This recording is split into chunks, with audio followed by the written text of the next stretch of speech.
उधर बुला के उसे भिजवाएं।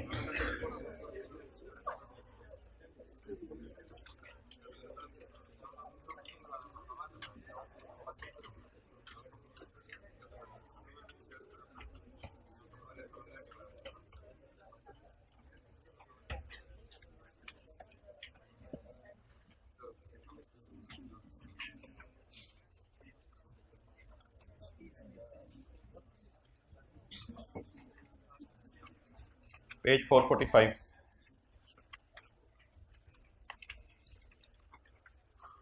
एक डेफिनेशन है सिमिलर सप्लाई। सिमिलर सप्लाई का मतलब होता है मिलती जुलती सप्लाई। अब बातें बाद में कर लीजिएगा, क्लास शुरू हो चुकी है। सिमिलर सप्लाई, मिलती जुलती सप्लाई। अब मिसाल के तौर पे ये दो मार्कर हैं, एक ब्लैक और एक रेड। ये मार्कर सेम सप्लाई नहीं है, सेम सेल, हाँ, लेकिन ये सिमिलर ज़रूर है, सिमिलर ज़रूर है, सेम नहीं है, सिमिलर है। सिमिलर होने के लिए चार बातें पाई जाना ज़रूरी हैं। करेक्टरिस्टिक्स, ये दोनों लिखते हैं। क्वांटिटी, ये भी एक है, ये भी एक है।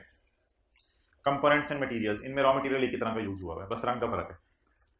तो अगर कभी मार्केट में रेड वाला मार्कर शॉर्ट हो जाए, अगर कभी मार्केट में, किधर के बाल, अगर कभी मार्केट में रेड वाला मार्कर शॉर्ट हो जाए, तो ऐसी सूरत में ब्लैक वाला मार्कर की जो प्राइस है वही रेड वाले मार्कर की प्राइस ले ली जाएगी। ये पढ़ा था कल।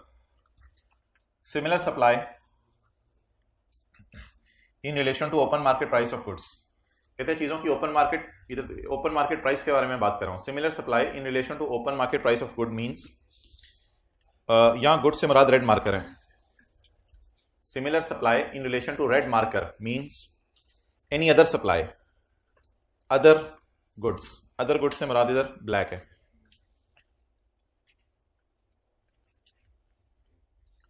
तो similar supply in relation to red marker means black marker. Similar supply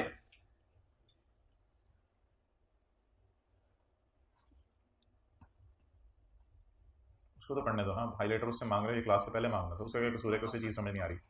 Abdullah उधर बैठे हैं, ठीक है, मैं थोड़ी देर में चक्कर लगाऊंगा, बस इंश्योर करने को बोले ना, और कोई किसी को समझाए ना। सिमिलर सप्लाई, मैं क्लास से पहले भी 20 मिनट में उधर ही होता हूँ, क्लास के बाद भी 15-20 मिनट उधर ही होता हूँ, तो जो समझ रहा हूँ मेरे से आगे समझा करें, बजाय के साथ वाले से समझे। Similar supply in relation to open market price means red marker की अगर सिमिलर सप्लाई है तो वो ब्लैक मार्कर है। विच क्लोजली, ये दोनों क्लोजली तकरीबन 100% और सब्सटेंशियली 90%, विच क्लोजली और सब्सटेंशियली रिजेंबल्स, कैरेक्टरिस्टिक्स सेम है, क्वांटिटी सेम है, कंपोनेंट सेम है, of aforementioned goods. Aforementioned goods से मुराद मतलब है already mentioned, already mentioned, already mentioned यहां रेड मार्कर है, यानी black marker should resemble the red marker, black marker should resemble the red marker. Okay, second last row में बनवा लें जगह। अच्छा जी, नेक्स्ट, ये सप्लाई चेन नोट कर लें। Supply chain, importer, manufacturer, wholesaler, dealer, retailer and customer, that is called as supply की चेन।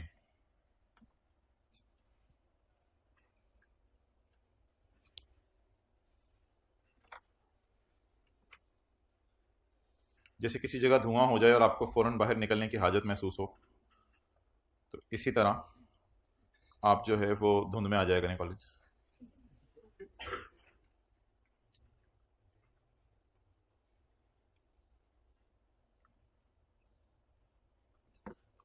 इंपोर्टर चीजें इंपोर्ट करेगा, इंपोर्ट करके मैन्युफैक्चरर को बेचेगा, मैन्युफैक्चरर चीजें बनाएगा और मैन्युफैक्चरर चीजें बनाकर होलसेलर को बेचेगा, होलसेलर रिटेलर को बेचेगा, जो दुकानदार होते हैं जहां पे हम जाते हैं, और दुकानदार हमें बेचेगा।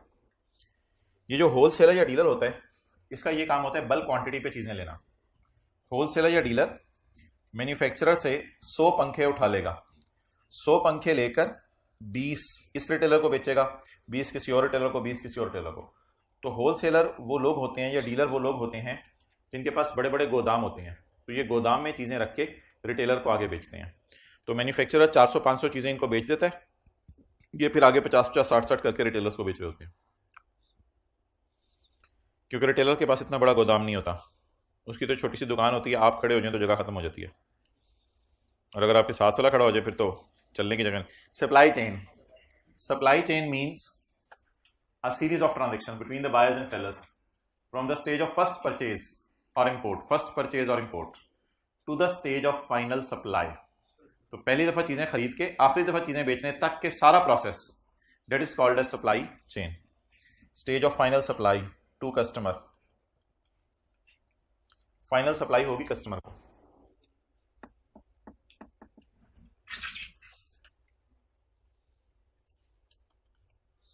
ओके, कल हमने पढ़ी थी डेफिनेशन मैन्युफैक्चर की, यानी चीजें बनाना, और आज हम डेफिनेशन पढ़ने पड़ लेंगे मैन्युफैक्चरर की, चीजें बनाने वाला। अल्लाह अकबर, इतनी लेट भी क्यों आ सकता है? उधर भी धड़ाधड़ बच्चे आ रहे हैं, इधर भी धड़ाधड़ बच्चे आ रहे हैं, और हमने धड़ाधड़ पढ़ाई शुरू की हुई है। मैन्युफैक्चरर और प्रोड्यूसर मीन्स, कल छोटा सा टेस्ट होगा, आपको बताया था आधे घंटे का, नॉर्मल शेड्यूल के मुताबिक नहीं है, तो बस फिर उसमें एओपी का एक न्यूमेरिकल होगा। कुछ लोग जुम्मे से पहले दे देंगे, कुछ जुम्मे के बाद दे देंगे, कोई असर के बाद दे देंगे, तो मुख्तलिफ किस्म के बच्चे हैं, लेकिन देखे तो माशाल्लाह सारे ही जाते हैं टेस्ट। ये बहुत अच्छी बात आप लोगों में, I really appreciate you people. Okay जी, मैन्युफैक्चरर और प्रोड्यूसर मीन, पहले 4 न्यूमेरिकल करने लिए एओपी की, जान ले लिया आपने एओपी की। मैन्युफैक्चरर वो बंदा होता है, चलें बातें होगी आपस में, आप इधर देख लें, ये आप लोग सिर्फ बोलते नहीं है, पूरी क्लास का टाइम ज़ाया करते हैं। मैन्युफैक्चरर इज अ पर्सन जो इंगेज है in the production of goods. Manufacturer वो बंदा है जो चीजें प्रोड्यूस कर रहा है। स्टूडेंट वो है जो क्लास ले रहा है, चाहे बैठ के ले, चाहे लेट के ले, चाहे खड़े होके ले, इससे कोई फर्क नहीं पड़ता, इससे कोई फर्क नहीं पड़ता, बस क्लास ले।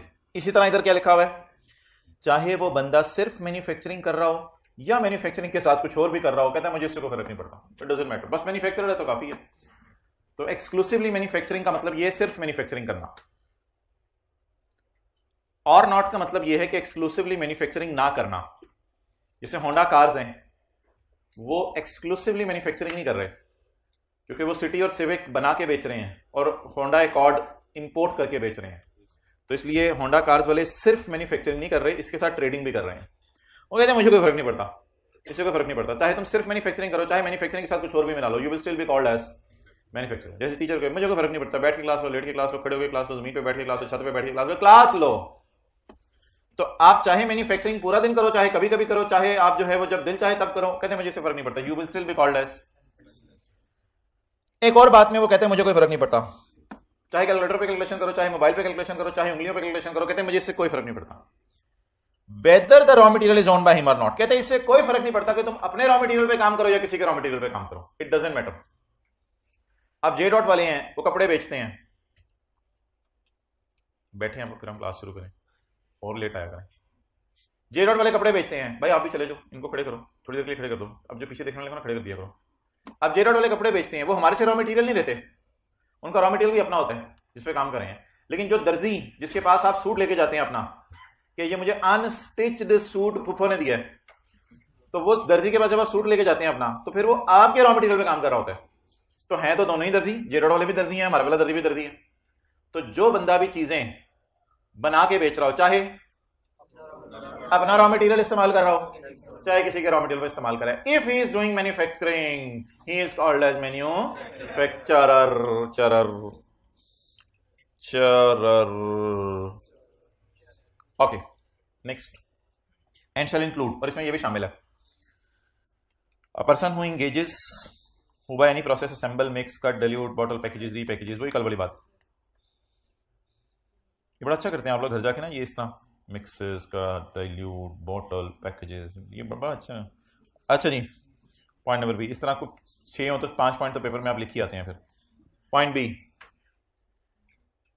अल्लाहु अकबर, how dare he come in class while the class is going on. चढ़ती हुई बस पे सवार होने वाले ये लोग हैं। ओके, अच्छा मोहतरम, अगली बात, एक कॉन्सेप्ट है, वो ये है कि कोई बंदा ऐसा भी हो सकता है जिसको एक जिम्मेदारी लगा दी जाए, असाइनमेंट दे दी जाए। जीएफसी फैंस वाले कहते हैं कि जी हम पंखे बनाते हैं, लेकिन हम लिक्विडेट हो गए हैं और हमने बैंक लोन में डिफॉल्ट कर दिया, अब हम बैंक लोन वापस नहीं कर सकते। ऐसी सूरत में गवर्नमेंट एक बंदे को जिम्मेदारी लगाएगी। मिसाल के तौर पे कोई शरीफ बंदा पकड़ लेंगे, इंजमामुल हक साहब को पकड़ लिया, रमीज राजा साहब को पकड़ लिया, चलो भाई आप ऐसा करें, आप जाएं और आप जाके इनके बिजनेस के एसेट्स बेचें, आपको आपके काम की फीस दे देंगे और आप इनके बिजनेस के एसेट्स बेच के बिजली के बिल वगैरह, क्रेडिटर्स को पेमेंट्स वगैरह करें, बाकी को पैसे बचें तो ओनर्स में भी बांट दें। तो ये जो सारा काम है जिसे वाइंड अप करना कहते हैं, ये वाइंड अप करने का काम कंपनी को अगर कोई बंदा करे तो उसे कहते हैं लिक्विडेटर या असाइनी, क्योंकि उसे असाइनमेंट दी गई है। असाइनर यहां गवर्नमेंट होती है काम देने वाली, और असाइनी वो बंदा होता है जो ये काम करे। अब माना कि ये रमीज राजा का बिजनेस नहीं है जीएफसी फैन बनाना, लेकिन उसे एक जिम्मेदारी दे दी गई, इसलिए आर्जी तौर पे जब तक वो किसी की एसेट बेच रहा है तो उसको भी थोड़ी देर के लिए क्या कह दें, मैन्युफैक्चरर। ये होता कौन है? ये एक ऐसा बंदा होता है वो dispossess of the assets of manufacturer, जो मैन्युफैक्चरर के एसेट्स को क्या करता है, बेचता है।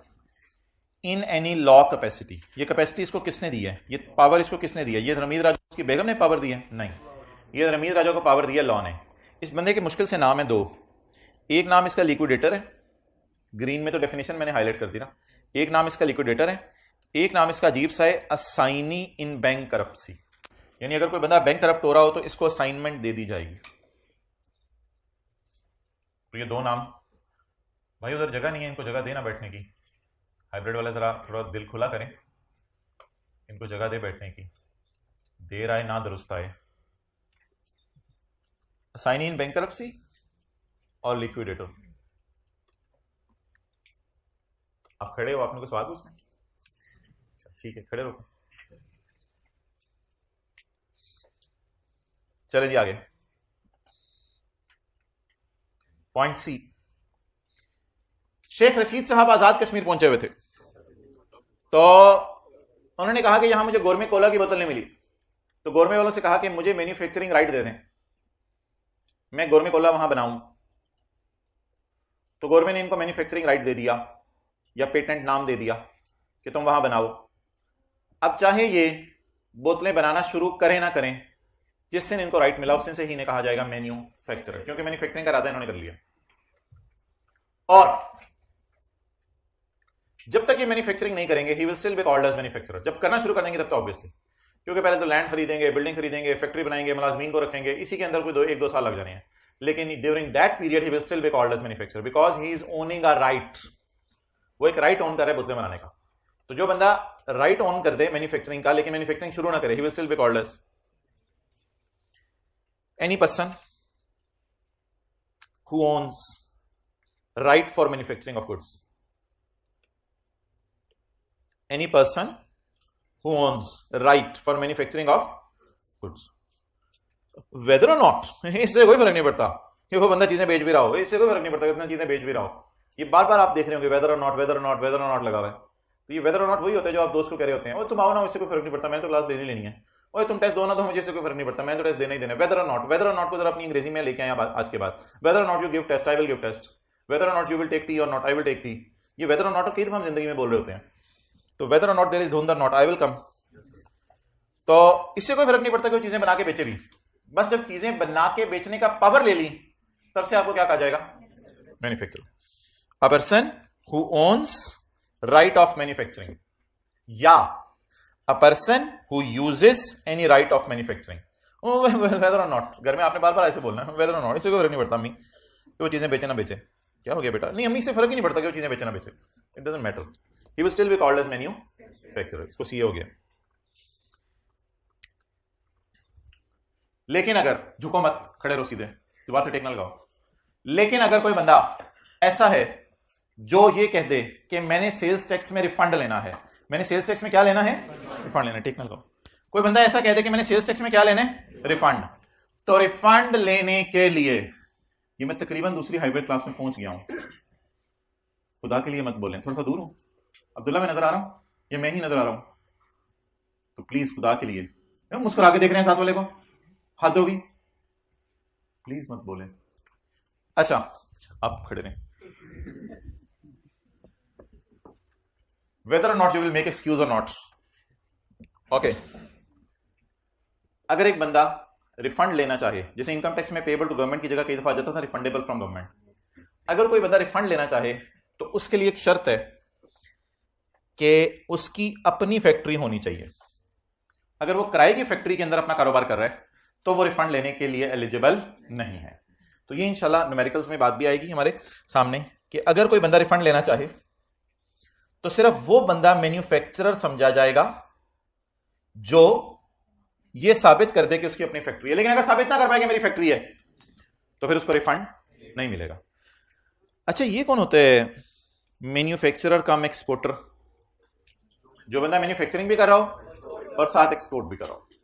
जी, जो किराए की फैक्ट्री में काम कर रहा है उसको शायद इनकम टैक्स वाले, सेल्स टैक्स वाले रिफंड ना दें, लेकिन जो अपनी फैक्ट्री में कर रहा है उसको देंगे।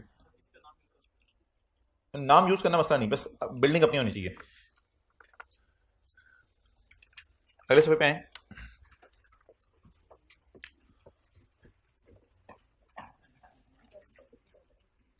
हश पपीज, ये डॉग के बेटे को कहते हैं? नहीं नहीं नहीं, पपीज मैं पूछ रहा हूं, डॉगी के बेटे को कहते हैं? ओके, वेदर और नॉट बेटा और बेटी, डेट इज पपीज। ओके, आप खड़े हुए?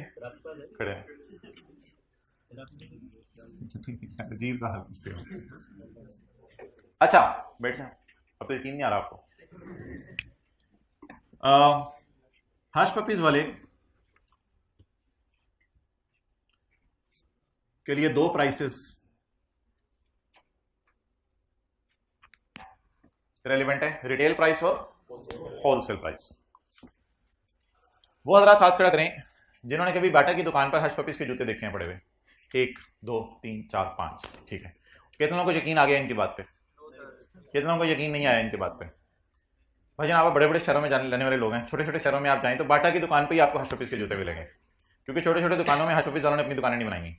तो पाकिस्तान में सैकड़ों ऐसी बाटा की दुकानें हैं जिसमें आपको हश पपीज के जूते मिलेंगे। यकीन ना आए तो क्लास के बाद किसी दोस्त को लेकर चले जाएं, आई एम बिजी। तो अब ऐसी सूरत में अगर, और ये बात अब सच्ची होगी कि बाटा की दुकानों पे हश पपीज के जूते मिलते हैं, अगर कभी हश पपीज वाले अपनी दुकान पे जूते रख के बेचें तो ये जूते बेचेंगे 8,000 के, 8,000। लेकिन अगर ये बाटा को बेचें, मैं नोट करने का टाइम दूंगा, लेकिन अगर ये बाटा को बेचेंगे तो बाटा को 8,000 का नहीं बेचेंगे, क्योंकि बाटा ने होलसेल में चीजें खरीदी हैं। बाटा ने आगे 8,000 का बेचना है, क्योंकि पूरे पाकिस्तान में तो 8,000 का बिकेगा, बाटा ने आगे 8,000 का बेचना है। ये बाटा को कितने का बेचेंगे? Maybe 7,800। तो what is this 7,800? Sale by hush puppies to Bata, to Bata. Note कर लें, टू बाटा।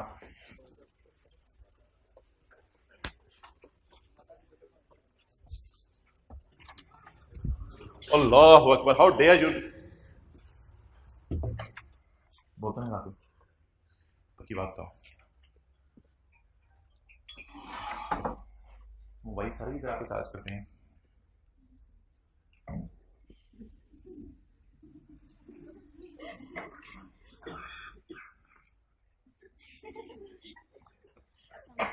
इधर ही खा के तू तो इस क्लास में, मैं ये दो है ना उधर के, चलो खैर।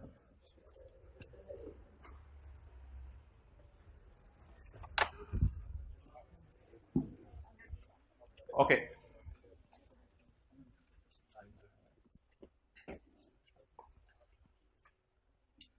Now there are two prices. Number 1 retail price है, होलसेल प्राइस। अच्छा जी, क्या अब हम कह सकते हैं कि, एक और बात आपसे करता हूं, क्या अब हम कह सकते हैं कि हश पपीज वाले दो काम कर रहे हैं, मैन्युफैक्चरर भी हैं, रिटेलर भी हैं? क्यों? मैन्युफैक्चरर इसलिए कि इनकी फैक्ट्री है, जूते बनाते हैं। रिटेलर इसलिए हैं कि इनके अपने भी आउटलेट्स हैं और इनके। अच्छा, दूसरी बात, क्या पेप्सी वाले मैन्युफैक्चरर भी हैं और रिटेलर भी हैं? क्या पेप्सी वाले मैन्युफैक्चरर भी हैं और रिटेलर भी हैं? नहीं, मैन्युफैक्चरर हैं सिर्फ, रिटेलर नहीं है। पेप्सी की कोई अपनी दुकान नहीं है कि जहां से जाके आप पेप्सी की बोतल खरीदें, बल्कि आप खोखे पे जाते हैं और खोखे पे जाके आप बोतल पीते हैं। व्हाट डज इट मीन कि Pepsi is not a retailer. चलिए इधर आए। रिटेलर कौन होता है? रिटेलर ये एक बंदा होता है जो चीजें बेचते हैं मैंगो पीपल को फॉर कंजम्पशन, कि मैंगो पीपल उसको इस्तेमाल करें। आपको जूते क्यों बेच रहे हश पपीज? इसलिए आपको जूते बेच रहे हैं कि आप किसी को मारें या आगे बेचें? आपको इसलिए बेच रहे हैं कि आप जूते क्या करें? कंज्यूम करें। जूते क्या करें? कंज्यूम करें। Next, a person combining the business of manufacture with retail. जो बंदा मैन्युफैक्चरिंग का काम भी कराओ जैसे हश पपीज हैं और रिटेल का काम भी कराओ, शेल बता एंड मशहूरी करेगा wholesale price and retail price separately. ये होलसेल प्राइस और रिटेल प्राइस सेपरेटली बताएगा। एडवर्टाइजमेंट अगर हश पपीज अपने जूते की करेंगे तो हश पपीज वालों को चाहिए कि एडवर्टाइजमेंट में ये बता दें कि अगर हमारी रिटेल शॉप से आप जूता लेंगे तो 8,000 का मिलेगा, लेकिन अगर आपको 200-300 जूते चाहिए तो फिर आप क्लास के बाद मिलें, तो फिर आप हमारी फैक्ट्री में आ जाएं, वहां से हम आपको 200-300 जूते दे देंगे, लेकिन वो आपको 7800 के मिलेंगे ताकि आप आगे 8,000 के बेचें। तो एडवर्टाइजमेंट में कितनी प्राइसेस होंगी? नंबर 1 होलसेल प्राइस और रिटेल प्राइस। और नोटिफाई का मतलब होता है नोटिफाई टू बोर्ड, और बोर्ड को बताएं। एडवर्टाइजमेंट तो अखबार में होगी ना, बोर्ड को बताएं कि मैं किन किन प्राइसेस पे चीजें बेच रहा हूं। एक और चीज बताएं बोर्ड को, and declare to board the address of retail outlets. क्या मतलब है इस बात का? एड्रेस ऑफ रिटेल आउटलेट्स, हाँ, आप अपने आउटलेट्स का एड्रेस भी बोर्ड को बताएं कि मेरे पाकिस्तान में लाहौर में ही हश पपीज के 10-12 आउटलेट हैं।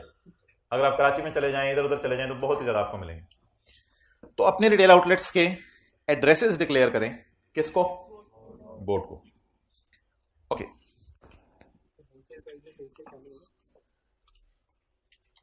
दोनों में होते हैं ये, भी हम पढ़ना शुरू करेंगे। थोड़ी सी तफसील है, वेट कर लो। अच्छा, इधर हमने बनाया था अभी थोड़ी देर पहले मैन्युफैक्चरर, इधर हमने बनाया था रिटेलर, और इधर हमने बनाया था कस्टमर, और इधर हमने बनाया था होलसेलर। थोड़ा सा आपको हिंट दे देता हूं, कल के एओपी के न्यूमेरिकल में ना 3 पार्टनर्स होंगे, ए, बी और सी। थोड़ा सा हिंट आपको दे दिया। पार्टनर्स के नाम बता दिए, पीछे क्या रह गया? अच्छा जी, तो होलसेलर, उसमें टैक्स लाइबिलिटी ए की निकालनी है, बी की या सी की, ये सवाल बताएगा। अच्छा, उसमें होलसेलर क्या करता है? होलसेलर कभी कभी डीलर भी बन जाता है या कमीशन एजेंट भी बन जाता है। एक बंदा होलसेलर है, मिसाल के तौर पे सर आसिफ कहते हैं कि मेरे पास एक गोदाम मौजूद है, जिस गोदाम में रख के मैंने चीजें जो है वो रिटेलर को बेचनी है। अब सर आसिफ के पास जो गोदाम मौजूद है, उस गोदाम में जब चीजें खरीदेंगे मैन्युफैक्चरर से तो अरेंजमेंट डिफरेंट होंगे। एक अरेंजमेंट ये हो सकता है कि sir Asif being a wholesaler GFC से 500 पंखे खरीदें और खरीद के आगे रिटेलर को बेच दें। इस अरेंजमेंट में यह नुकसान है कि अगर वो 500 पंखे बिक ना सके तो बाकी पंखे सर आसिफ को स्क्रैप करने पड़ेंगे, जो कि उनका नुकसान है। दूसरी ऑप्शन, आप सर आसिफ मैन्युफैक्चरर के पास जाएं और उसे कहें मैं आपकी चीजें स्टोर करूंगा, सिर्फ आप मुझे 500 पंखे दे दें, मैं स्टोर करूंगा, स्टोर करके पंखे में आगे बेचने की कोशिश करूंगा रिटेलर्स को। ये जो नए नए मैन्युफैक्चरर होते हैं ना, जिनकी चीजें लोग ले नहीं रहे होते, वो फिर इस तरह का अरेंजमेंट करते हैं। वो कहते हैं चलो यार हमारी चीजें बिकवाई दो किसी तरह, तो फिर सर आसिफ चीजें सिर्फ स्टोर करेंगे, स्टोर करके रिटेलर्स को बेचेंगे, और जितनी चीजें नहीं बिक सकेंगी वो चीजें लाके वापस कर देंगे मैन्युफैक्चरर, भाई तुम जानो तुम्हारी चीजें जाने। और ऐसी सूरत में मैन्युफैक्चरर इनको फिर कमीशन देगा कि तुमने इतनी चीजें बिकवा दी, चलो इस पर तुम्हारा इतना कमीशन बनता है। ये जो मैंने दूसरी वाली बात की है, इसकी बेहतरीन मिसाल है गाड़ियों के डीलर। अक्सर आप लोगों ने देखा होगा ऑथोराइज डीलर्स। तो गाड़ियों के ऑथोराइज डीलर्स होते हैं। ये आप कलमा चौक पे चले जाएं, आजकल तो टाइम नहीं है। अच्छा यार, वो मैं आपको सीरियसली बताऊं, बस रोने की कसर ही रह गई थी। मुझे रोना आया। कल मैं फैकल्टी रूम में बैठा हुआ था, 2 बच्चे फैकल्टी रूम के बाहर से गुजरे थे, और पता है उन्होंने बात क्या की? बता दूं? वो कह रहे थे या एम्पोरियम मॉल चलो या पैकेजेस। ओ मैं सर पकड़ के मैंने कहा यार ये पेपर सर पे आए हुए इनके, और इनकी बातें इतनी इस क्लास में तो नहीं है कोई, ये उस क्लास में। अल्लाह अकबर, आई वाज रियली एस्टोनिश्ड। यार ये ऐसे दिन होते हैं कि बंदे के पास अगर एक जैकेट या एक कोट है ना तो बंदा 2 महीने उस पर गुजारा चला लेता है, और कहता है यार बाहर में जाए स्वेटर जैकेट जूते और गुजारा चलाओ बस 2-3 महीने किसी भी तरह, फिर मार्च में जाएंगे जहां भी जाना होगा। और ये प्लीज, और ये हालात भेज दें। बरकत मार्केट करीब है, किसी दोस्त को भेज दें जो सीए ना कराओ। यार मेरे लिए दोस्त जान देने के लिए तैयार होते हैं पुराने दोस्त। मैं आपको अपना सच्चा वाक्य सुनाता हूँ। कल की बात है, एक मेरा दोस्त ऑस्ट्रेलिया से आया हुआ, मजबूरन मिलने जाना पड़ा, मजबूरन खुशी से मिलने जाना पड़ा। अब मिलने जाना, मैंने एक और दोस्त को बुलाया, मैंने कहा तुम आओ, मैं गाड़ी में लैपटॉप पे काम करता रहूंगा, फिर हम उसकी तरफ चले जाएंगे। तो उसने कुर्बानी दी, वो आया और मुझे दूसरे दोस्त की तरफ लेके गया। तो दोस्त जान देने को तैयार हो जाते हैं। मैं रास्ते में काम करता रहा, तो टाइम तो जाया करने का सोच भी नहीं सकते आप। अगर बिलफर्ज वो भाई पैकेजेस मॉल जाना भी चाहते हैं तो रास्ते में पढ़ते हुए जाएं। नहीं, मैं आपको सीरियसली कह रहा हूं, कैसे आप लोग सोच सकते हैं ये इन दिनों में? सोच तो it's just a wild thought. Okay, अगली बात और आखिरी बात, डीलर, जो गाड़ियों के डीलर हैं वो लोग क्या करते हैं? गाड़ियों के डीलर ये करते हैं, कल कितने लोगों ने इस तरह की एक्टिविटी करके टाइम जाया किया? तकरीबन आधे लोग हाथ खड़ा करें, 1 2 3 4 5, और वैसे ही मोबाइल पे टाइम जाया किया। फेंक दें इसको। अब सवाल मोहतरम ये है कि जो गाड़ियों का ऑथराइज्ड डीलर होगा वो क्या करेगा? गाड़ियों का ऑथराइज्ड डीलर तो शायद रिटेलर को भी चीजें नहीं बेचते, वो तो डायरेक्ट कस्टमर को चीजें बेचते हैं। तो वो कस्टमर को कहते हैं कि यार आपको गाड़ी पसंद आ गई है तो ये कलमा चौक पे आप चले जाएं। अब चले जाएं, फिर मेरा दिल दुखता है इस तरह कहने से। कलमा चौक पे किसी दोस्त को भेज के ना, एक डीलर है होंडा का, उसकी तस्वीर खिंचवा के देखें जरा, तो उसमें आपको ये मिलेगा कि एक डीलर की दुकान है, उसमें डिफरेंट गाड़ियां पड़ी हुई हैं। तो कस्टमर जाके गाड़ी पसंद करेगा। जब कस्टमर गाड़ी पसंद करेगा तो डीलर कहेगा, मुंह पर रखें, डीलर कहेगा कि आप जो है वो ऐसा करो कि चेक बना दो होंडा के नाम का। तो कस्टमर डायरेक्ट होंडा को पैसे दे देगा, और डीलर हफ्ते बाद कहेगा होंडा को इतनी गाड़ियां मैंने तुम्हारी बिकवा दी हैं, अब आप मुझे इन गाड़ियों पे क्या पे कर दो? कमीशन। और जो गाड़ियां नहीं बिकवा सकेगा डीलर, वो जाके होंडा को वापस कर देगा। तो ये जो होलसेलर, डीलर और कमीशन एजेंट है ना, इसका कॉन्सेप्ट आजकल बहुत ब्रॉड हो गया हुआ है। ये लोग चीजें खरीद के भी आगे बेचते हैं और चीजें स्टोर करके भी आगे बेचते हैं, कमीशन पे भी चीजें आगे बेचते हैं। ये सारी चीजें उसने यहां डिस्कस की हैं। होलसेलर साबित ये होगा, टाइम नहीं जाएगा ना भाई, टाइम ऐसी चीज है आप खरीद नहीं सकते कहीं से भी।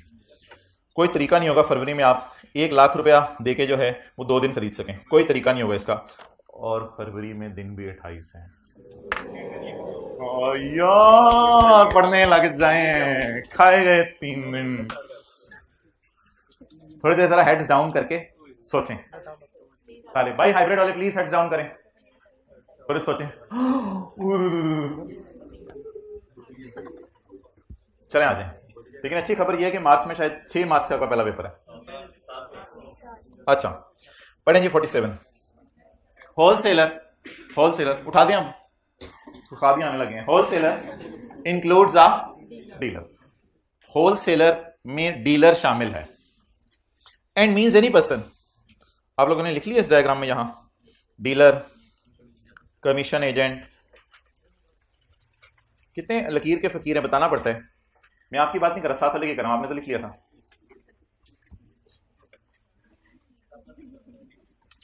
साथ वाला आप साथ ही नहीं बैठता लगता है।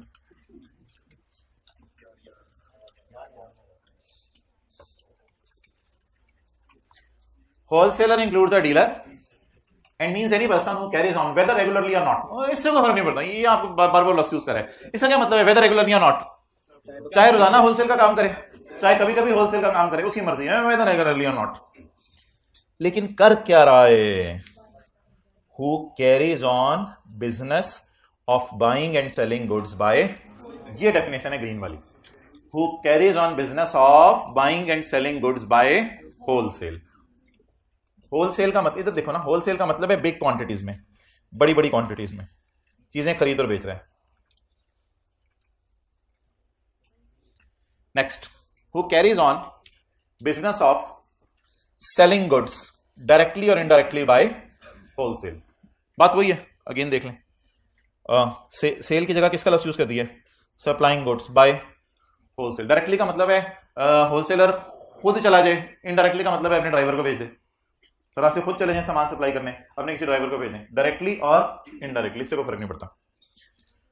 और इससे भी फर्क नहीं पड़ता कि होलसेलर चीजें कैश पे बेचे, होलसेलर चीजें उधार पे बेचे, होलसेलर चीजों पे कमीशन ले, या होलसेलर चीजों के बदले चीजें ले।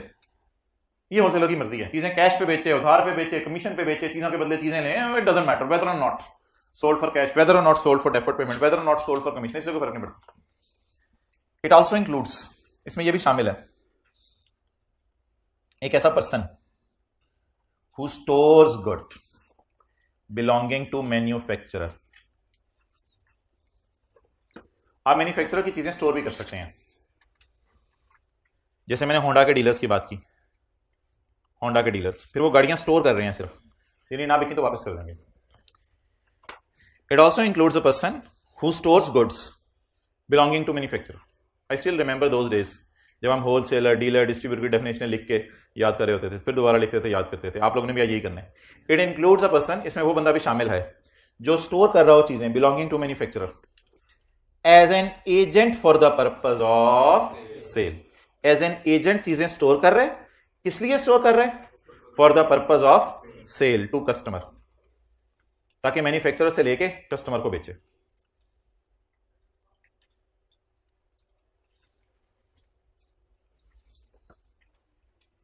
अच्छा जी, अगर ये अरेंजमेंट हो कि मैन्युफैक्चरर इधर हो, होलसेलर इधर हो, और इधर हो गवर्नमेंट। गवर्नमेंट से मुराद कोई पुलिस का इदारा या कोई फौज, कोई पुलिस का इदारा या कोई फौज का इदारा।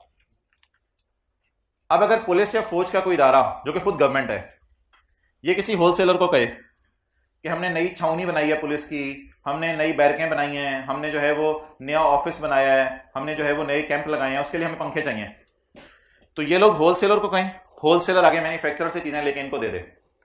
तो ऐसी सूरत में क्या होलसेलर कस्टमर को चीजें बेच रहे हैं या गवर्नमेंट को चीजें बेच रहे हैं? यहां गवर्नमेंट, यहां गवर्नमेंट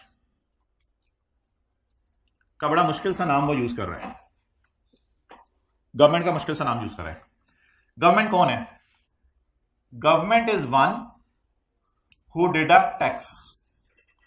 यहां ये भी कह सकता था गवर्नमेंट इज वन हु जो सड़कें बनाए, गवर्नमेंट इज वन जो लोगों के रिफाई आमा के लिए काम करे, इस तरह का लफ्ज यूज कर सकता था, लेकिन बड़ा अजीब सा लफ्ज यूज किया, government is one who deduct tax on it's employees salary.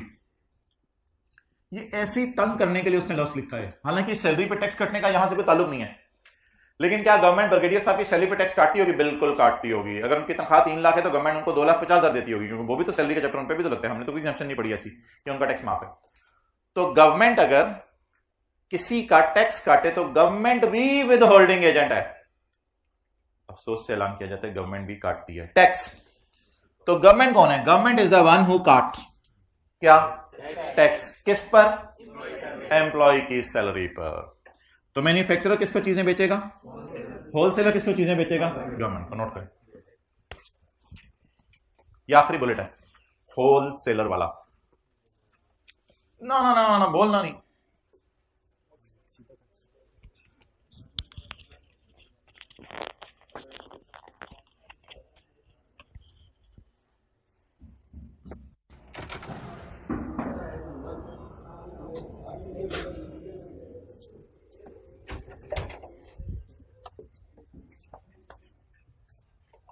क्या हाल है?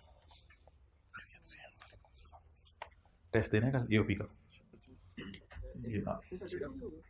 ईओपी का मेडिकल होगा आधे घंटे का बस। नहीं नहीं नहीं, सेटअप नहीं होगा बस।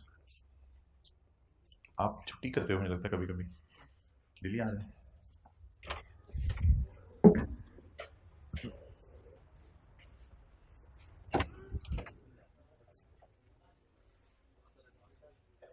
ओके,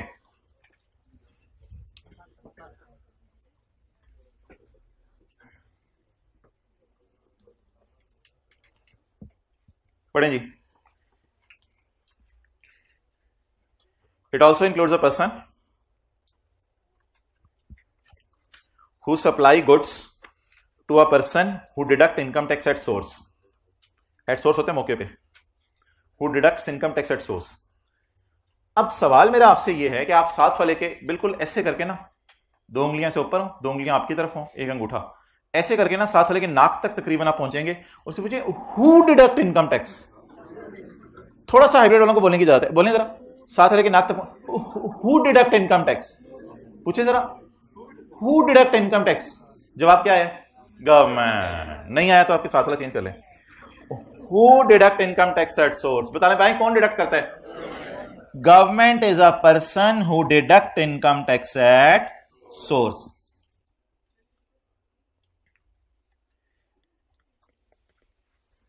इसे ना सिर्फ यहां ये लिखा होना चाहिए था, सप्लाई गुड्स टू गवर्नमेंट. जो मैं हाईलाइट करके दे रहा हूं आपको स्काई ब्लू से, ये लिखा होना चाहिए था. लेकिन इसकी बजाय पेपर में आपने छोटा सा काम करना है, गवर्नमेंट की डेफिनेशन लिख देनी है. लेकिन अजीब सी डेफिनेशन है गवर्नमेंट की. गवर्नमेंट इज अ पर्सन जो काटती है क्या? टैक्स. मौके पे ही काट लेती है.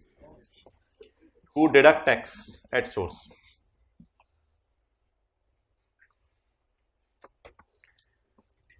ओके, एक डेफिनेशन है हमारे सिलेबस में, वो है तो एक लाइन की, लेकिन उसको ना हमने जरा तसल्ली से पढ़ना है, कोई जल्दी नहीं करनी है आपने. Importer is a person. इसको जरा कल समझेंगे.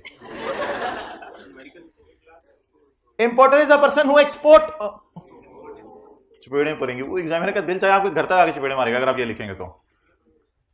Importer is a person who import goods in. अल्लाहु अकबर.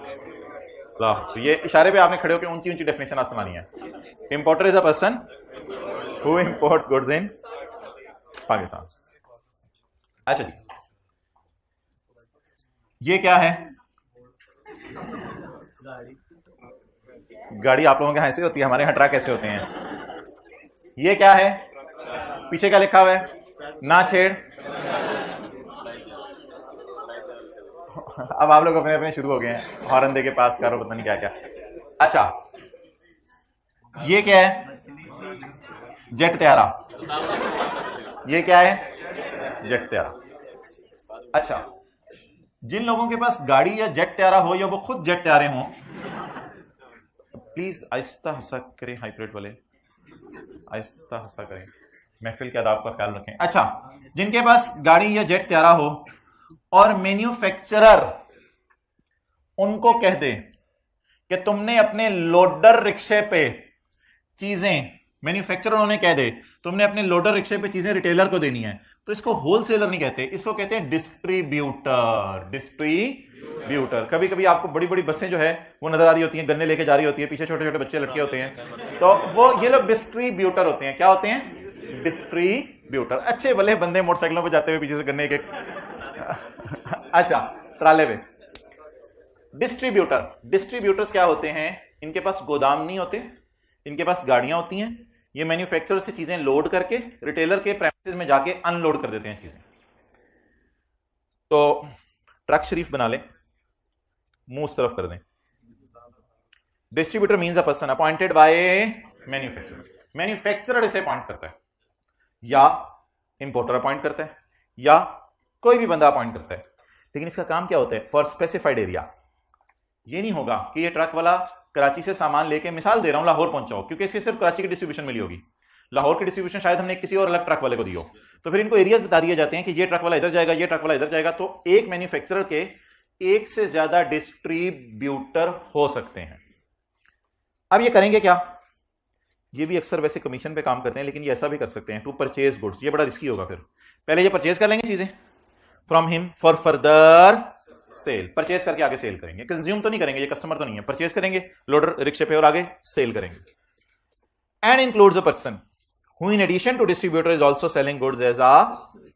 लेकिन अगर एक बंदा डिस्ट्रीब्यूटर के साथ साथ होलसेलर भी बन जाए, उसके लिए तो फिर इसको गोदाम खरीदना पड़ेगा. तो कहते मुझे नहीं फर्क पड़ता, खैर है, फिर भी मैं इसको डिस्ट्रीब्यूटर ही होलसेलर भी कहूंगा, कोई नहीं, डिस्ट्रीब्यूटर भी कह सकता हूं इसको.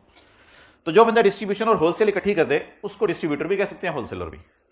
और अगर ये ट्रक और ट्राले के साथ साथ अपनी दुकान खोल के चीजें बेचने लग जाए, अभी तो दुकानदारों को बेच रहे हैं ना, अपनी दुकान खरीद ले और फिर चीजें बेचने लग जाए, he will still be called as distributor.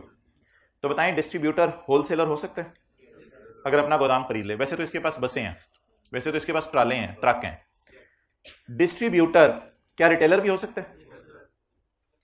अच्छा ये नहीं आपने मुझे बताया था, मैंने भी नहीं आपको बताया था, इंपोर्ट और रिटेल कैसे मिक्स हो सकती है?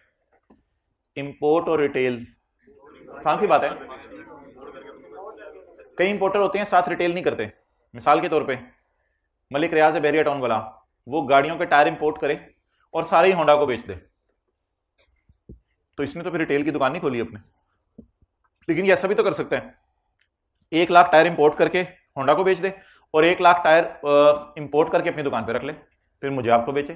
तो he can combine import and retail. ये तो सादा सादा सी बातें हैं, किसी भी चीज को मिक्स कर सकते हैं। यार ये क्या लिखा हुआ है?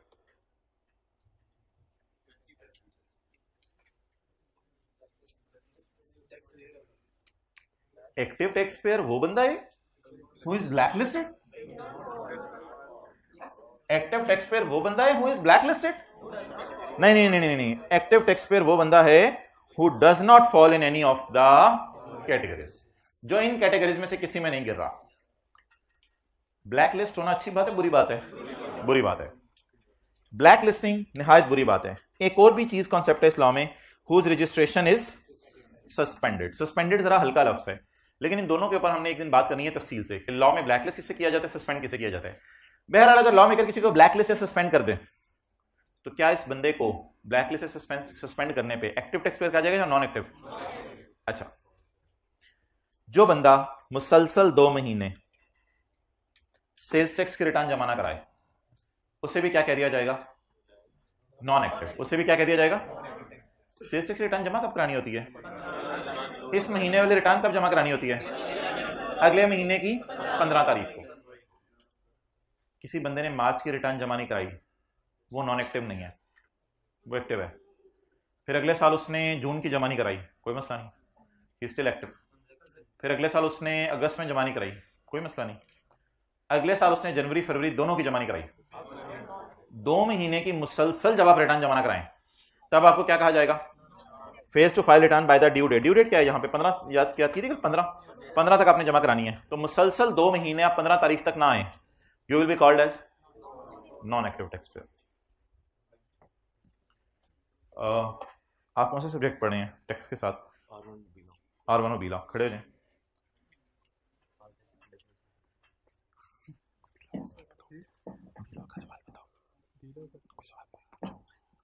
सर इसे वो नेगोशिएबल इंस्ट्रूमेंट की डेफिनेशन पूछी। नेगोशिएबल इंस्ट्रूमेंट की डेफिनेशन सुनाओ। नेगोशिएबल इंस्ट्रूमेंट्स की, इनको नेगोशिएबल इंस्ट्रूमेंट की डेफिनेशन का पहला लफ्ज नहीं आया सही। इनको नेगोशिएबल इंस्ट्रूमेंट की डेफिनेशन का पहला लफ्ज सही नहीं आया। मैं टैक्स की क्लास में खड़े होकर इनको कंपनी लॉ की क्लास में किए गए जुर्म पर खड़ा कर सकता हूं? मैंने खड़ा कर दिया। चले आगे। ये लिखा हुआ है पॉइंट सी में, ये लिखा हुआ है पॉइंट सी में, जो बंदा इनकम टैक्स की रिटर्न जमा ना करा के आए, सेल्स टैक्स की तो हर महीने जमा करा रहे, लेकिन इनकम टैक्स वाले भी उसको बुरा भला कहेंगे। और क्या कहेंगे? एक्टिव या नॉन एक्टिव? तो जो बंदा इनकम टैक्स की रिटर्न जमा ना करवाए उसको भी सेल्स टैक्स वाले क्या कहेंगे? Non active. Who fails to file income tax return by the due date, ये लफ्ज काट दें, statement of final tax. Due date आपको याद होगा क्या थी? 30 सितंबर। 30 सितंबर जी। इसमें इंपॉर्टेंट लाइन क्या है पॉइंट सी में? इसमें इंपॉर्टेंट चीज क्या है?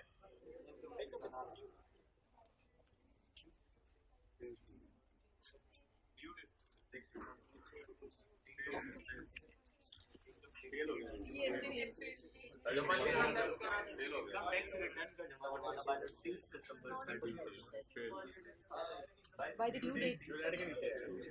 Does not. Page 5.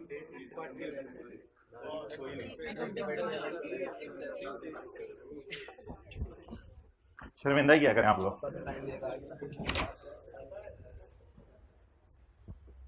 जी इसमें इंपॉर्टेंट चीज क्या है? नहीं नहीं, छोटी सी लाइन है, इसमें इंपॉर्टेंट चीज क्या है?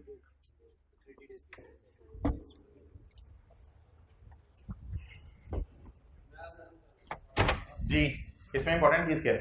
इनकम टैक्स रिटर्न फाइल के मनी टैक्स जमा करना। जी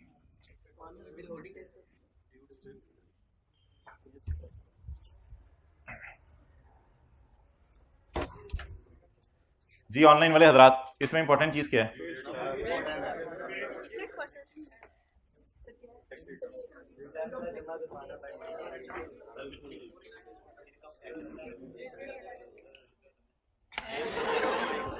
एक, क्योंकि इधर 2 लिखा हुआ था ना, तो इनकम टैक्स की अगर आप एक भी रिटर्न जमा नहीं कराएंगे तो आप नॉन एक्टिव हैं।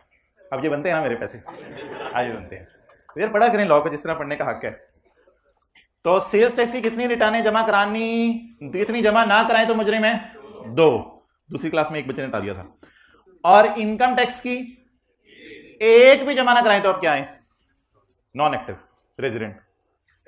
एक भी जमा ना कराएं तो नॉन एक्टिव। चलें जी, तो ये फर्क था दोनों में। नेक्स्ट, हाय हाय कौन बोल रहा है इस तरह? Point number D, point number D. बस अब कोई नहीं, आज का कोटा पूरा हो गया। अब ये मेरी अदर इनकम है। अब मुझे आप ये बताएं कि विद होल्डिंग टैक्स स्टेटमेंट को अंडरलाइन करके बताएं क्या होती है विद होल्डिंग टैक्स स्टेटमेंट। जी ये तो आप लोगों ने बता देना था, इसलिए मैंने ऑफर भी कोई नहीं की। तो विद होल्डिंग टैक्स स्टेटमेंट को अंडरलाइन करके लिखें, एम्प्लॉयर एम्प्लॉय की सैलरी पे जो टैक्स काटता है उसकी स्टेटमेंट गवर्नमेंट को देता है। एम्प्लॉयर एम्प्लॉय की सैलरी पे जो टैक्स काटता है तो उसकी स्टेटमेंट गवर्नमेंट को देता है।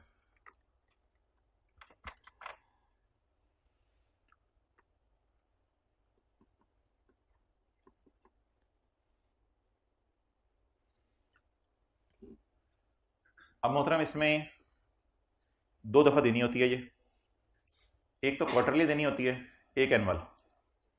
यानी कॉलेज वाले हर 3 महीने बाद एफपीआर को बताएंगे कि हमने किस किस एम्प्लॉय की सैलरी पर टैक्स काटा है, हर 3 महीने बाद बताएंगे। और कॉलेज वाले साल में भी एक दफा बताएंगे एफपीआर को कि पूरे साल में हमने किस किस को कितना कितना का टैक्स काटा, पूरे साल में भी। तो हर 3 महीने बाद भी आप बता दें हमने किस किस का कितना टैक्स काटा, और उसकी एक समरी सालाना बना दें कि पूरे साल में हमने इस बंदे का इतना टैक्स काटा। तो ये समरी कौन किसको जमा करवाएगा? एम्प्लॉयर एफपीआर को जमा करवाएगा। आगे बस टिक कर लें, अब न्यूमेरिकल की तरफ मूव करते हैं। कंपनी की डेफिनेशन है, एसोसिएट की डेफिनेशन है, ये वही वाली है। पर्सन में ना 1-2 चीज़ें उसने निकाली हुई हैं, वहाँ ज़्यादा चीज़ें थी शायद, यहाँ 1-2 चीज़ें कम है मेरे ख्याल से, ये ज़्यादा है, देख लीजिएगा। सूबे का सेल्स टैक्स बेजान सी डेफिनेशन है, मीन्स अ टैक्स लगा अंडर सूबे का law which are declared by federal government to be सूबे का लॉ। फेडरल गवर्नमेंट जिसको सूबे का लॉ कहते हैं उसे सूबे का लॉ कहेंगे। सर जिसको पानी कहते हैं वो पानी है, सर जिसको एसी कहते हैं वो एसी है। ये डेफिनेशन है। किसी दीवाने ने कहा कि सेल्स टैक्स के लॉ में सेल्स टैक्स की डेफिनेशन नहीं है, तो सेल्स टैक्स वालों को अकल आई, हाँ सेल्स टैक्स के लॉ में सेल्स टैक्स की डेफिनेशन डालना भूल गए हम।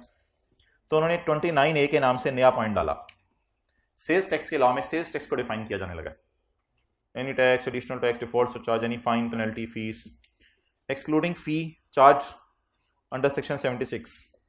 ये पता नहीं कौन सी फीस होगी। सेक्शन 76 यहाँ आपको अब याद करना पड़ेगा नंबर, वो सेक्शन हमने पढ़ा नहीं हुआ।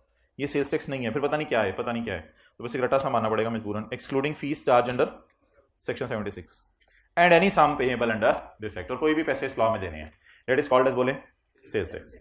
ओके, रजिस्टर्ड बंदे 2 हैं, वो बंदा जिसने अपने आप को रजिस्टर करा लिया वो भी रजिस्टर्ड है, और वो बंदा जिसने अपने आप को रजिस्टर नहीं कराया वो भी रजिस्टर्ड है। वो क्यों? 2 किस्म के स्टूडेंट रजिस्टर्ड हैं, एक वो जो कि क्लासें ले रहे हैं और एनरोल करा लिया हुआ है। कॉलेज वालों ने मोहब्बत में ये भी कह दिया कि वो बच्चे जो कई दिन से क्लासें ले रहे हैं और अब फीस जमा करानी है उन्होंने, लेकिन अभी तक एनरोल नहीं कराया, उनको भी एनरोल ही समझो, क्योंकि कॉलेज वालों से फीस लेनी है। इस वजह से लॉ मेकर ने सबको रजिस्टर्ड कह दिया। जैसे क्रिकेट मैच हो रहा हो तो जो बंदे टिकट लेके घुसे हैं वो भी रजिस्टर्ड, और जो टिकट लिए बगैर घुसे हैं वो भी रजिस्टर्ड। प्यार मोहब्बत से कह दो उनको, ताकि वो भी अब टिकट के पैसे दे दें। लेकिन एक इसके अंदर एक्सेप्शन है, वो ये कि जिन लोगों ने अपने आप को रजिस्टर कराना था अभी तक रजिस्टर नहीं कराया, उनको बेनिफिट नहीं दिया जाएगा। यानी लॉ के अंदर अगर कोई बेनिफिट देना हुआ वो उनको नहीं दिया जाएगा, लेकिन अगर उनसे टैक्स लेना हुआ वो लिया जाएगा। यानी वो जो जबरदस्ती घुस गए स्टेडियम में उनको मैच नहीं देखने दिया जाएगा, लेकिन जब तक वो पैसे ना दे दें, अगर पैसे दे दें तब उनको मैच भी देखने दिया जाएगा। इसी तरह कुछ अनएनरोल्ड स्टूडेंट बैठे हैं, अब फोटोकॉपीज बांटी जा रही हैं क्लास में, उनको नहीं बांटी जाएंगी, लेकिन उनको स्टिल हम एनरोल्ड कह देंगे ताकि वो पैसे तो देना, हमें फीस तो दें। तो आप बता दें रजिस्टर्ड बंदे कितने हो गए? 2। जो रजिस्टर अपने आप को सेल्स टैक्स में करा गए हैं वो भी रजिस्टर्ड है, और जो लायबल है अपने आप को सेल्स टैक्स में रजिस्टर कराने के लिए, जिनके ऊपर बाइंडिंग है वाली चीज 1,17,000 की बेचें और वो नहीं बेच रहे, they are also called as.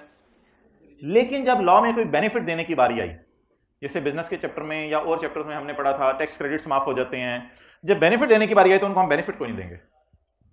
पढ़े, registered person is a person who is registered. हा हा हा, ये डेफिनेशन इस तरह याद कीजिएगा और थोड़ी थोड़ी देर बाद हा हा हा। Registered person means a person who is or who is liable to be, लेकिन however a person liable to be registered but, जिसके ऊपर बाइंडिंग है रजिस्टर कराना लेकिन अपने आप को रजिस्टर नहीं करा रहा, can not claim the benefits. वो बेनिफिट्स नहीं ले सकता। कौन से वाले? जो किस बंदे को अवेलेबल हैं? Registered person. इधर देखें,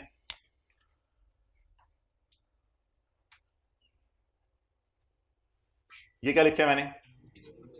इमूवेबल प्रॉपर्टी। अच्छा, ये क्या लिखा है? शेयर्स। ये क्या लिखा है? मनी। ये क्या लिखा है? डेटर। ये 4 चीजें आज हम सेल्स टैक्स के स्कोप से बाहर निकालने लगे हैं, नोट नहीं करना। ये 4 चीजें हम सेल्स टैक्स के स्कोप से बाहर निकालने लगे हैं। बिल्डिंग के बेचने पे, लैंड के बेचने पे सेल्स टैक्स नहीं है। शेयर्स के बेचने पे सेल्स टैक्स नहीं है। मनी, पैसे, आपके अब्बू ने आपको 100 रुपया दिया, आपने कहा अब्बू नहीं, मैंने कल कॉलेज में सुना था 117 बनते हैं, अब्बू प्लीज टैक्स डाल के, तो लॉ मेकर ने वादे कर दिया नहीं भाई मनी पे सेल्स टैक्स नहीं है। कोई बंदा किसी को पैसे पकड़ा दे किसी बात पे, तो चलो यार ये पकड़ लो 200 रुपया, टीचर ने किसी को 200 रुपया, नहीं सर 234, नहीं सर ये नहीं सर 34 रुपये और दें, ये तो नहीं है। तो मनी ट्रांसफर करने पे तो सेल्स टैक्स नहीं लगता ना। तो सेल्स टैक्स, मनी अपने अंदर कोई सेल्स टैक्स नहीं है, ठीक है, मनी के ऊपर सेल्स टैक्स नहीं लगता। और सबसे आखिरी चीज डेटर, डेटर पे भी सेल्स टैक्स नहीं लगता। डेटर भी बिकते हैं, डेटर के बैकएंड में जो चीजें बिकी हैं उन पे सेल्स टैक्स है। मैं ये नहीं कह रहा चीजें हीटर बेचने पे, एसी बेचने पे, टिश्यू पेपर बेचने पे सेल्स टैक्स नहीं लगता, वो लगता है, लेकिन डेटर खुद भी बिकते हैं कभी कभी। कई दफा कोई बंदा किसी को कहता है कि तुम मेरे डेटर से पैसे ले लेना, मैं जा रहा हूं, इसे कहते हैं डेटर का बिकना। इस कॉलेज की मैनेजमेंट चेंज हो गई, अब पुरानी मैनेजमेंट नई मैनेजमेंट को कही कि मेरे डेटर से तुम लोग पैसे ले लेना, इसको भी डेटर की सेल कहते हैं। यानी डेटर भी बाजार में बिकते हैं कई दफा, तो डेटर्स के ऊपर सेल्स टैक्स नहीं लगता। तो 4 एक्सेप्शंस बता दें। अच्छा, फिर किन चीजों पे लगेगा? मूवेबल चीजों पे, हीटर पे, एसी पे, गीजर पे, गाड़ी पे, टिश्यू पेपर पे, और कल काफी लंबी लिस्ट पढ़ी थी हमने। मूवेबल चीजें बच गई जिन पे क्या लगेगा। लेकिन एक चीज थी जो काफी अरसे से लड़ाई का मरकज बनी हुई थी, कोर्ट्स के अंदर केस गए थे कि बिजली पे सेल्स टैक्स लगना है या नहीं लगना। तो उसमें मुख्तलिफ लोगों की मुख्तलिफ राय थी। कुछ लोग कहते थे ये गुड्स नहीं है, ये गुड्स नहीं है, बिजली है, ये गुड्स नहीं है। उसके लिए लॉ मेकर ने कहा छोड़ो परे, मैं डेफिनेशन में, ये अभी भी साल डला है, मैं डेफिनेशन में डाल देता हूं बिजली इज अ गुड, बात ही खत्म करो, छोड़ो परे बस। तो बिजली पे भी मैंने सेल्स टैक्स लगाना है। कितनी चीजें बाहर निकल गई?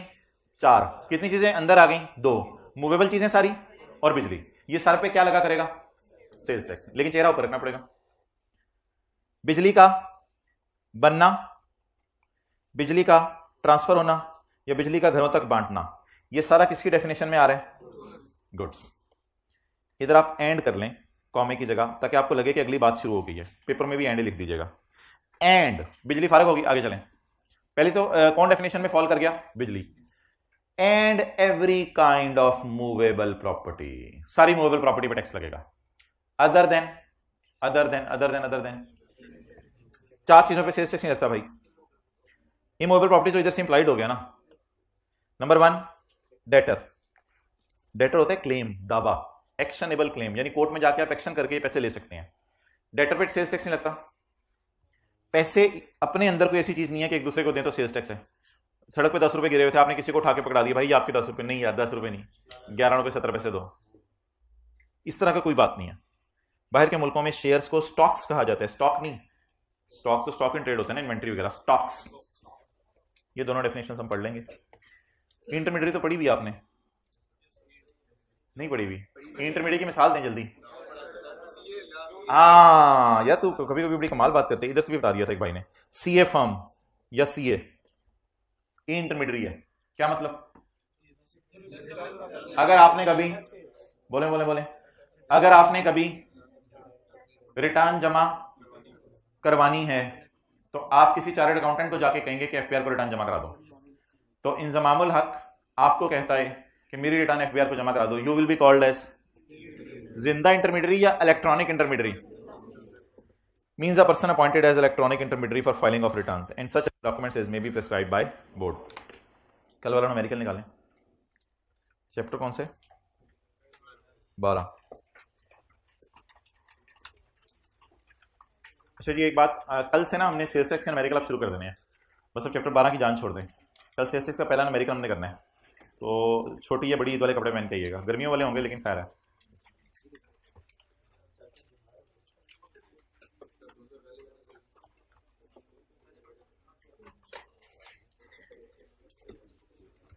पेज अगर कल घर में किया होता सवाल तो शायद जल्दी मिल जाता, पेज 256।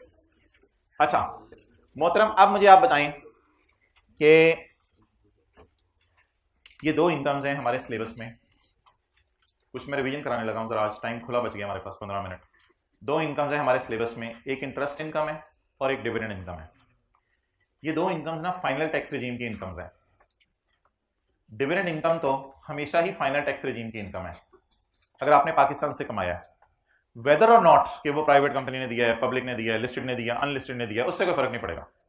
डिविडेंड हमेशा फाइनल टैक्स रेजीम इनकम है अगर पाकिस्तान से कमाया। एक बात मैंने एक दफा आपसे की थी, अगर बाहर के मुल्क से आप डिविडेंड कमा लें तो वो income from other source normal regime में चला जाएगा, वो फाइनल नहीं है। और जो इंटरेस्ट इनकम है हमारी, इंटरेस्ट इनकम के बारे में काफी डिटेल से बात हुई है कई दफा। अगर आप इंटरेस्ट इनकम कमा रहे हैं किसी बैंक में पैसे रखवा के, गवर्नमेंट में, स्कीम में, डिफेंस सेविंग स्कीम में, और 50 लाख से कम इंटरेस्ट आपको मिल रहा है, तो आप पे रिलैक्सेशन है। 15% रेट बहुत कम है, फिर आपको रिलैक्सेशन है, आपके लिए 15% रेट है। लेकिन अगर आप 50 लाख से ऊपर इनकम कमा रहे हैं तो फिर तो टेबल 1 2 आपकी जान ले लेंगे, फिर आपके लिए नॉर्मल रेजीम है। और अगर आप इनके अलावा किसी से इंटरेस्ट इनकम कमा रहे हैं, इन तीन चार के अलावा, तो फिर वो आपकी नॉर्मल रेजीम में गिरेगी, नॉर्मल रेजीम में गिरेगी। ये डिस्कशन है डिविडेंड और इंटरेस्ट इनकम की। अब डिविडेंड और इंटरेस्ट पेपर में अक्सर कट कटा के मिलते हैं, और मैक्सिमम दो चीजें हैं जो कटी होती हैं। नंबर 1, या तो इन पे टैक्स कटा होता है या इन पे ज़कात कटी होती है। अगर इन पे टैक्स कटा होता है तो इनको हम कहते हैं ये 85% है, क्योंकि लकीली दोनों का रेट 15% है। अगर इन पे टैक्स कटा होता है तो इनको हम कहते हैं ये फिगर्स क्या है, 85% पे पड़ी हुई है। लेकिन अगर इन पे टैक्स भी कटा होता है, ज़कात भी कटी होती है, तो फिर हम लंबा सा फॉर्मूला बनाते थे, net dividend is equal to gross dividend minus in tax deducted minus ज़कात डिडक्टेड। 2 दफा हमने ये फॉर्मूला क्लास में बनाया था, तो it depends upon the data. अच्छा, अब इस सवाल को अगर मैं पढ़ूं तो मैंने जाते जाते आपसे कल ये बात की थी कि सवाल में जो अंग्रेजी है ना उधर बोलना नहीं, डेट इज बिट कॉन्ट्राडिक्टरी, थोड़ी सी कॉन्ट्राडिक्टरी है। कैसे? बिल्कुल 3,40,000 के साथ ना उसने लिख दिया नेट ऑफ टैक्स, किस पे टैक्स कटा हुआ है, तो ये 85% पे पड़ी हुई है। लेकिन आगे एक और बात लिखी जिससे हमारा माइंड थोड़ा सा कंफ्यूज हो गया कि ये 340 इधर कह रहे हैं नेट है, और आगे जाके कह रहे हैं ये अर्न है, रिसीव्ड नहीं, अर्न। अर्न का लफ्ज आमतौर पे यूज होता है पूरी इनकम के लिए, यानी 100% के लिए। आमतौर पे अर्न का लफ्ज पूरी के लिए यूज होता है। अब ये दोनों बातें आपस में कॉन्ट्राडिक्टरी हैं, लेकिन मैंने कहा था ये मार्च 2019 के सवाल में ऐसा हुआ था, उसके बाद 2-3 साल हो गए, अभी तक ऐसे पंगा नहीं किया है कि आपने। तो अब थोड़ी सी पेपर में कंफ्यूजन ज़हन में आ सकती थी कि अगर मैं इसको नेट एज्यूम करता हूं, जैसे कि ब्रैकेट में लिखा हुआ है, तो फिर ये 85% पे पड़ी है, इसको फिर 100 पे लेके जाना पड़ेगा। लेकिन अगर मैं नेट एज्यूम नहीं करता और ब्रैकेट के बाद वाली बात पढ़ता हूं, तो बाद वाली बात में ये लिखा हुआ है कि ये तो कमाई वाली फिगर है, एग्जैक्ट कमाई वाली, कट कटा के मिली वाली नहीं, तो फिर मुझे ये 100% लग रही है। तो मैंने कहा था बेहतर है ब्रैकेट वाली बात को ज्यादा वेटेज दे दें, क्योंकि वो बिल्कुल साथ जुड़ी हुई बात है, तो इसलिए इसको रिसीव्ड ही समझ लें, यानी कट कटा के मिली है 85%। क्लियर? अच्छा, अगली बात हमने ये की थी जो हर सवाल में करते हैं। सबसे पहला काम होता है स्टेप 1, आप इसे निकाल लें, फौरन निकाल लें, क्योंकि बिजनेस इनकम नहीं है ये। आप इसे फौरन निकाल दें। निकालना किस अमाउंट से है, उसके लिए मैंने कहा था कुछ नहीं पढ़ना आगे, उसके लिए आपने कुछ नहीं पढ़ना। निकालना एग्जैक्ट उस अमाउंट से है जिस अमाउंट में पड़ी है उस पे। वो कितने पे पड़ी है, 340 पे। तो निकाल दें आप इसको 340 से, जो कल हमने जाते हुए किया था। कल हमने 340 माइनस कर दिया था, क्योंकि हमने हेडिंग कौन सी दी थी, इनकम फ्रॉम बिजनेस। तो हमने 340 यहां से फौरन निकाल दिया था। अब अगला काम मैंने जाते जाते लिखा था, इसको रिक्लासिफाई करना है, वो मैं आज करा देता हूं। चलें जी, वर्किंग 2 करते हैं आज। वर्किंग 2 हेडिंग बताएं जी, इनकम फ्रॉम, क्योंकि बैंक से है और 50 लाख से कम है, इसलिए फाइनल टैक्स। अब क्या मैं 340 ही इधर डाल दूं, नहीं नहीं नहीं नहीं। अब मैं, याद रखिएगा, जब भी कभी फेस पे जो फिगर जानी है ना, वो इंटरेस्ट इनकम ग्रॉस जानी है। अब मुझे बता दें ये फिगर है कितनी, 340। पड़ी किस पे है, मैं किस पे लेके जाना चाहता हूं, जवाब 400, not. So that is over working 2 कल वाले सवाल की।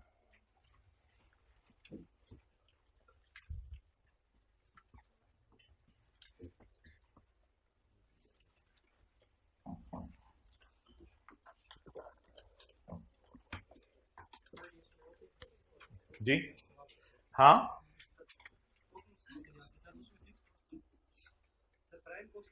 कोई मसला नहीं, मेथड जो कैश था उसमें इजाजत थी,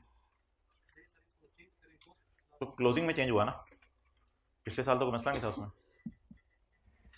अब क्लास के बाद पूछ लो, बहरहाल पिछले साल को मसला नहीं था इसमें, पिछले साल मेथड ही कैश था, फिर जिस तरह है उस तरह पड़ी रहने। ओके, अब ये अगला काम क्या करना है, अगला काम आपने ये करना है कि इन सारी फिगर्स को फेस पे ले जाना है। फिर इसको क्या आज मसला है, सारी फिगर्स को फेस पे ले जाना है। फेस पे कैसे ले जाना है, वर्किंग 1 और वर्किंग 2 का डेटा पकड़ लेते हैं और सब फेस पे ले जाते हैं।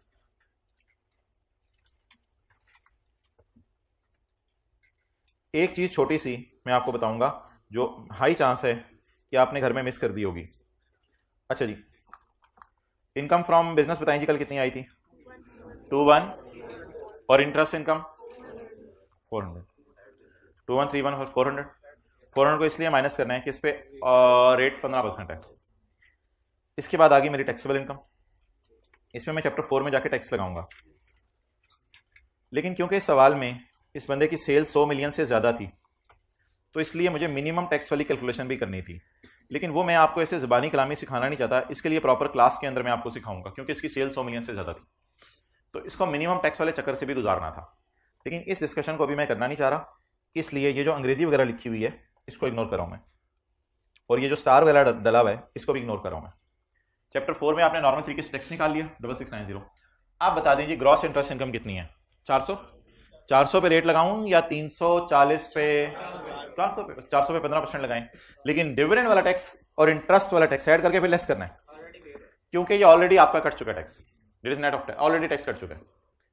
दूसरी बात, एक चीज बहुत से लोगों ने भूल ली होगी, वो ये थी कि जो प्लांट के ऊपर आपने इनकम टैक्स दिया था उसे आपने एसेट की कॉस्ट से तो तोड़ के फेंक दिया था, लेकिन मेरे भाई साल के आखिर में इतना टैक्स तो आपको माफ होगा ना।